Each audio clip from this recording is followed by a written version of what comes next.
This is Today with Kino Kamis on Cape Talk. And you are joined by the naked scientist, Chris Smith. A very good morning to you, Chris. Morning, Kino. How you doing?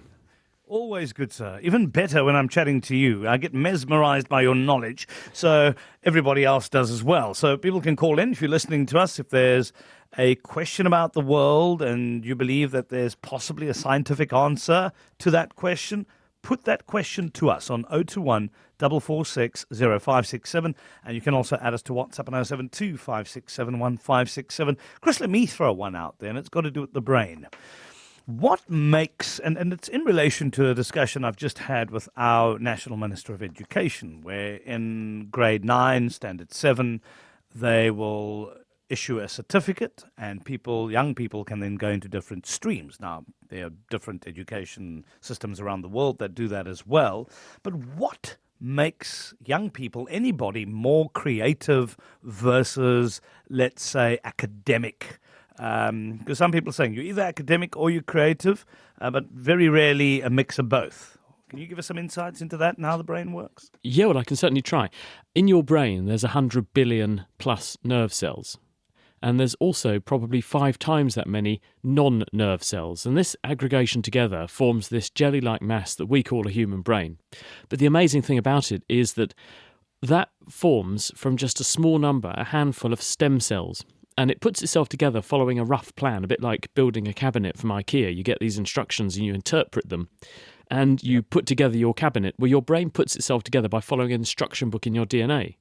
But it forms a blank canvas. It's literally like a blank piece of paper with some vague outlines on it that you could follow. And on that blank canvas with those vague outlines, you then, through your life's experience, through education and making the choices you do and having the experiences and practicing at things, you paint that canvas to have the picture you want it to have on it. So our brain is a very plastic thing. And the amazing thing about the brain is that the brain you go to bed with tonight is not the brain you woke up with this morning, because it's continuously being updated, changed, moulded, fashioned by your day-to-day experiences. Humans and many animals are amazing at learning things. And the thing is that what makes you good at learning things is the connections that are formed between different parts of the brain. And the brain has different regions specialised for doing different things. And the density of the connections between those different areas endows you with particular skills. So if you have particularly rich connections between the part of the brain that connects the decoding centre for language and the part of the brain that expresses language, then you're very good at linguistics. If you have very, very good connections between the parts of the brain that plan complicated movements and the parts of the brain that execute those movements and make your fingers dance across a computer keyboard or a musical instrument, you're very fast and very good at doing those things and processing tasks relevant to those things. And the more you use it, the less you lose it, and the more those connections grow.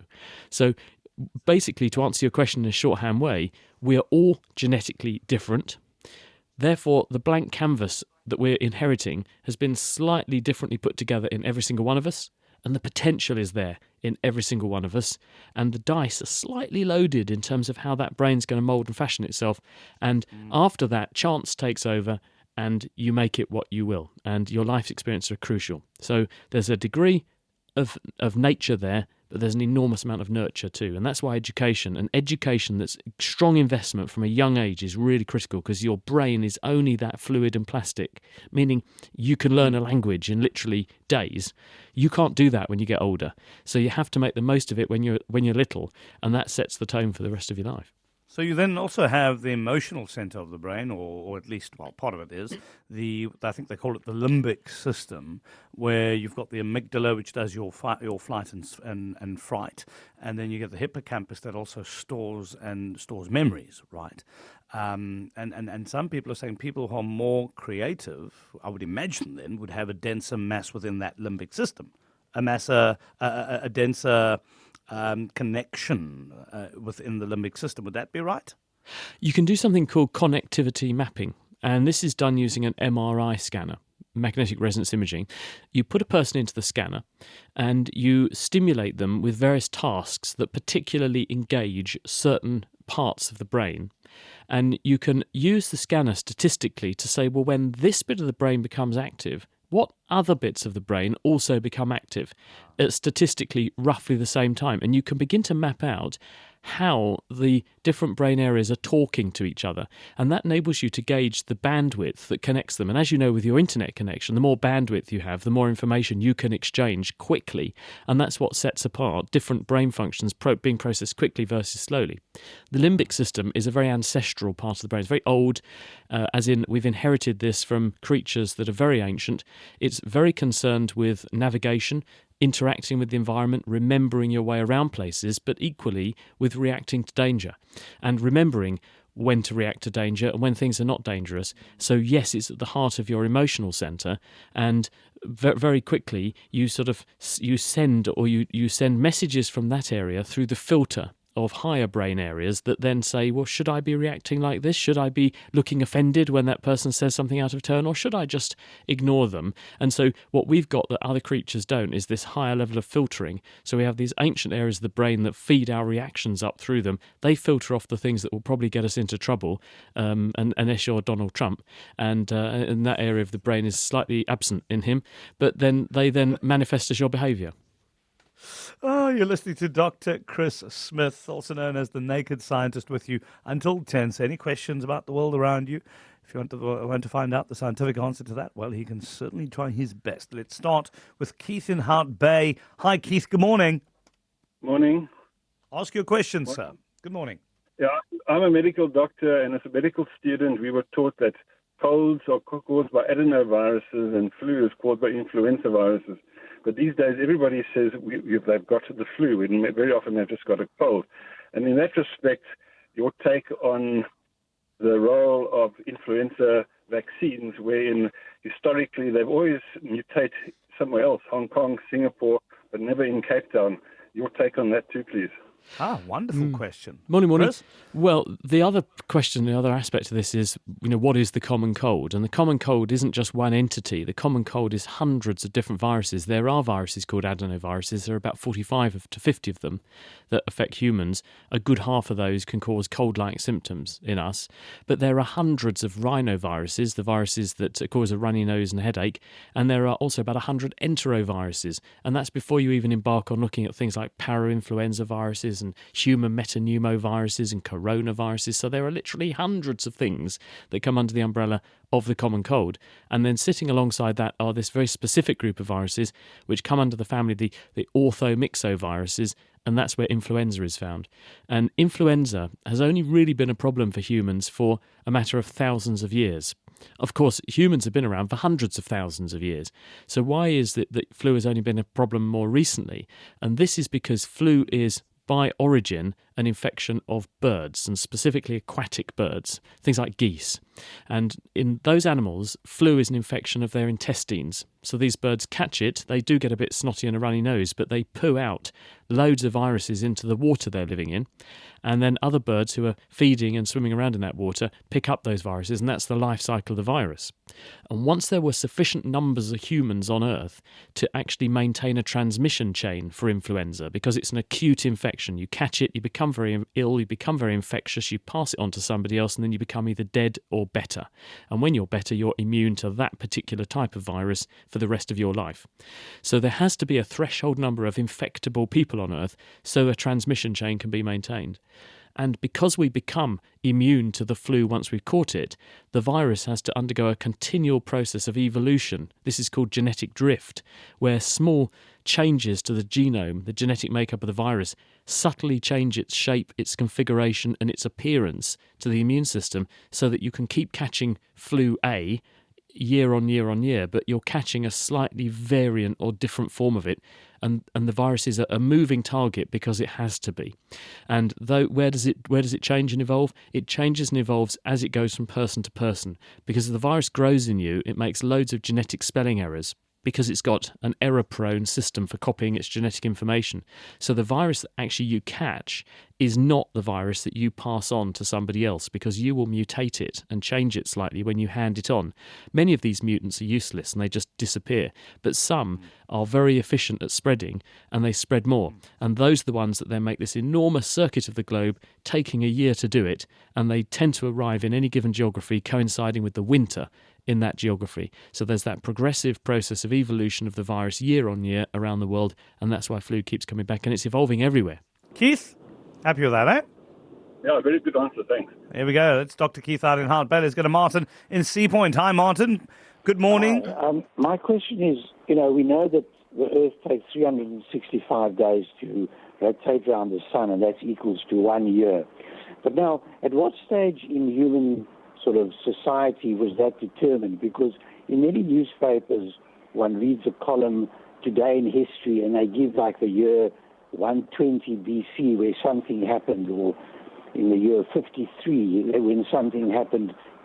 They weren't so developed at that stage to determine, 1 year to the next. Okay, Chris, you got that? Yeah, now I'm not a historian, so forgive me if I use a little bit of artistic license and a slight bit of hand-waviness here, and there will be people who know this answer much better than me. But the bottom line is that our ancestors lived and died by what the environment did to them. There were no shops. There were no central heating to warm your house up when it was cold in winter. You had to know what the earth was doing around you. You had to live alongside nature and know nature inside out if you were going to stand any chance of survival. And one of the things that people knew was the best guide to what nature was doing was what the stars were doing, because they knew that these stars change across the year, and they had nothing else to disturb them at night time. They could gaze up at these beautiful, unspoiled, unmarred night skies because there wasn't light pollution. And for instance, there's a lot of Aboriginal folklore. If you talk to Aborigines in Australia, they will tell you all about when the emu is in the Milky Way. You know that that's the time to go hunting the eggs, and it appears to have this configuration at certain times of the year. So people understood very well nature. They understood how the stars would have changed, and the ancient Greeks named the planets because the word planetes means wanderers, and they realised there were stars that wandered differently to the other stars in the universe. So they knew that there had to be some kind of interesting movement and planetary motion going on. At the time, they thought that the Earth was at the centre of the universe, and everything else went around the Earth. Ptolemy and the epicycles phenomenon, for example, from a few thousand years ago. But the fact is, people knew this stuff. They knew there were these cycles, and they'd logged them and documented them in excruciating detail. So they actually knew all about the fact that the Earth must be turning and rotating. And I think it was Eratosthenes who actually measured the radius of planet Earth and knew it was a ball thousands of years ago, and did it with the most amazing experiment in Egypt.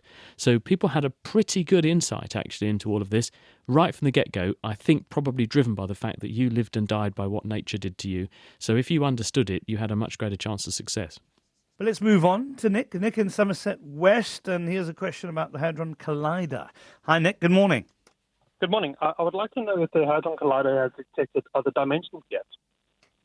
That's a simple hi, question. Nick. There we go. Yeah, very simple one. The answer is, Nick, that that's not really what it's trying to do. I mean, the reason that it exists is to create high energy collisions between particles.